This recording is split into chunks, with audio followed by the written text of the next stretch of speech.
Welcome to the video. Welcome to the channel. My name is Rory.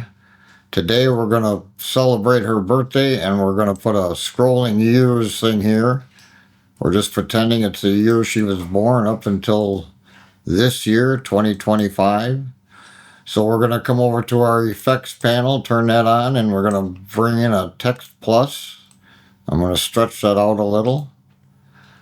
Over here, you can put what you want, months, years, it could be anything. I'm just using years in this example. I asked ChatGPT to print me out some years starting at 1980, ending in 2025. So we're going to change the font to something a little better, bigger. I'll go with Gotham. We're going to come over here to our layout tab. I'm going to turn this bottom track off so we can see better. We're going to bring this down until our first year is about in the center. We'll turn that on. Put our first year in the center.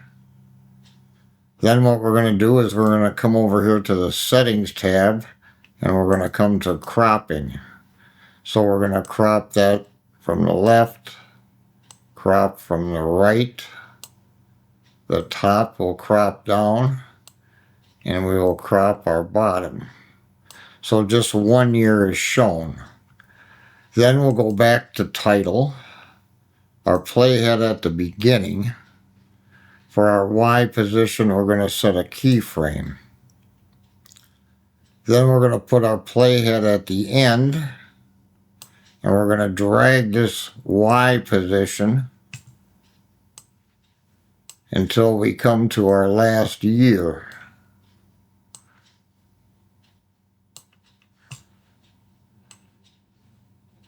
I'm running out of room here scrolling, but we want to come to our last year, like so.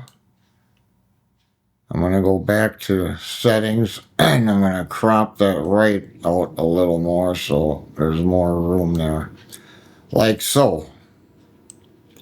So then I'll turn our track back on, I'll turn this off, and we can play that back. And we have the years going by from the time she was born up until this date. Like I said, you can make this anything. I just used years for an example. So there you have it. Pretty easy one. If you learned anything, please like and subscribe. We'll see you in the next video.